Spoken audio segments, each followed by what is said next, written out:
ओम जयंती मंगला काली। ओम जयंती मंगला काली भद्र काली कपालनी।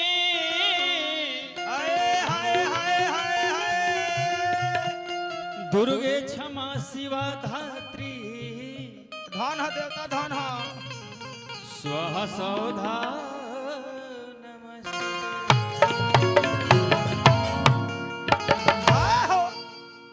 देखा माई के दरबार में भक्त पहुंचल बा कहत ए माई का बबुआ तारा के सब कोई माईए काहे कहेला। बताव तारा के मौसी काहे ना कोई कहेला। बताव हमार बाबू तारा के माईए ये कहेले कहले भैया माईए कहले हम माईए कहिला आखिर काहे और कुछ अलग ही दर्जा बा हमार। बाप रे बाप कहता का बा का कहता हरि की काहे नहीं खू विदाउट स्टैंड नो फायर। हरियावत ए मैया बेटा तहर माई हो बोलावा। कहाँ से आओ समाई से पहले तो बड़की माई दोनों आगे बड़ी से आगे। अच्छा बड़कियों माई के जरूरत पड़ गई। तारा नाम पर कोई ताली बजावे चाहे मत बजा लेकिन लोग के नाम पर ताली खटखट बाजी। भयंकर पर तालिए ना बाजी मेडिकल खाली हो जाता। मंटू भैया ए अरे तकाहे नइखू आहा अरे तकाहे नइखू आवत ए मैया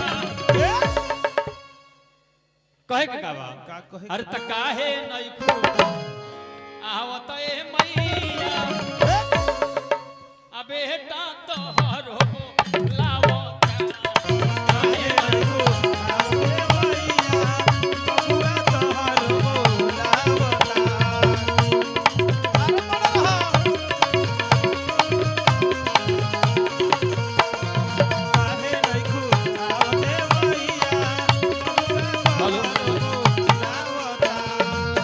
बेटा तोहर बोलावता ए मैया बेटा तोहर बोलावता।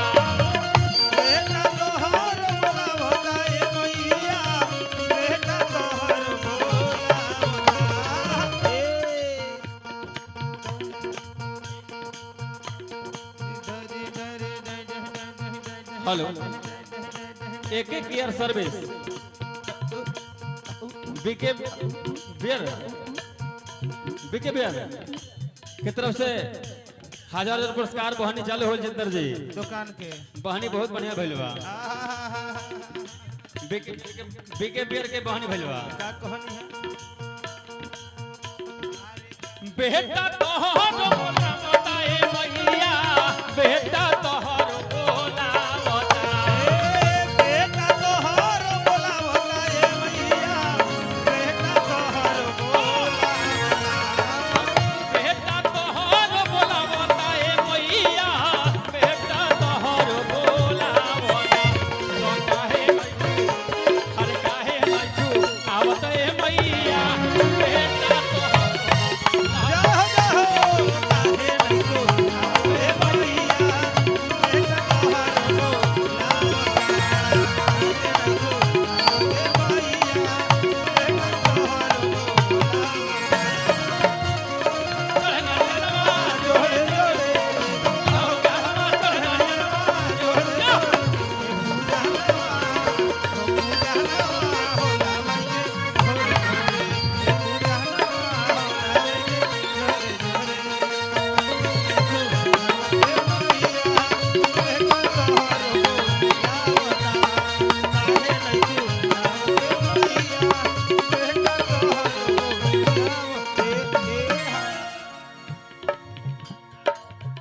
कहता लइका और का कहता कहता कहल गल मंटू भैया ए हे गीत में मुर्गी के हाँ कपार में चुरकी के छोटे छोटे ससुरा को घर में मुर्गी के बड़ा महत्व होला। अच्छा लहसुन कुड़िया में खुरपी के मजिए कुछ और बा राव रे बोला के लागबे करेला।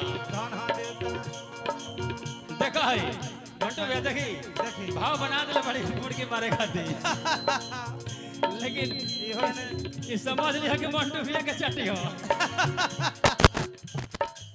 कहता हां कहता सुन लगी हम माई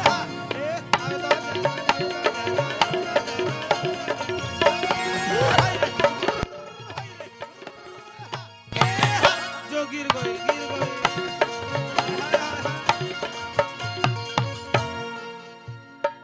क्या बात है सुन लगी हम माई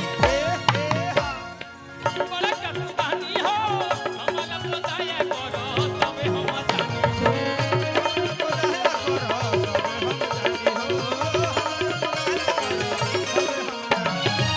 सुनी लगी हो माई बड़ा का सुदानी हो हमारा बताया कर तब न हम जानी हो बलकन धनावा धैले बधया नामा सभावा में हमरा के उठावो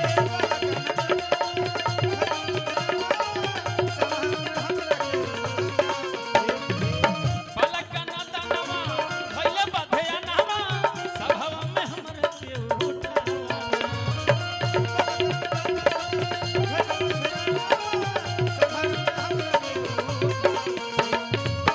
तो काहे नइखू अरे काहे नइखू कहते हैं मैया हे कहम काहे नइखू मैया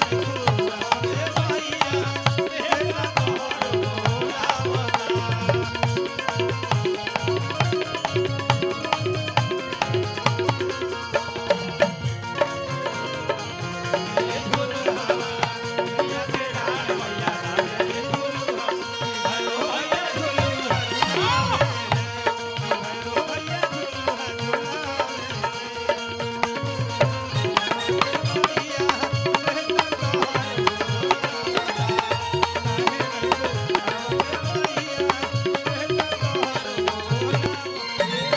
लइका लास्ट में कहता का कहता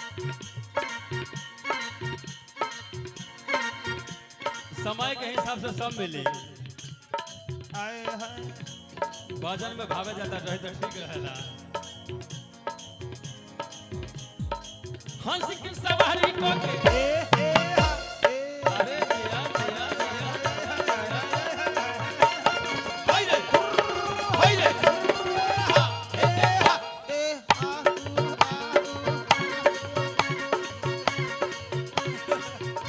कहता हंस के सवारी को के माई हो बेटवा तोहरा के लगले बुलाई हो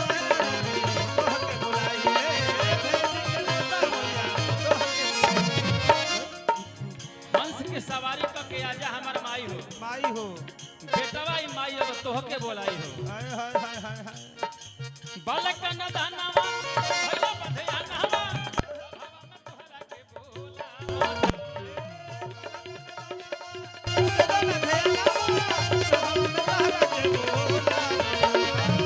बालक न दानवा भैया बधया नहवा सभावा में तोहरा के बोला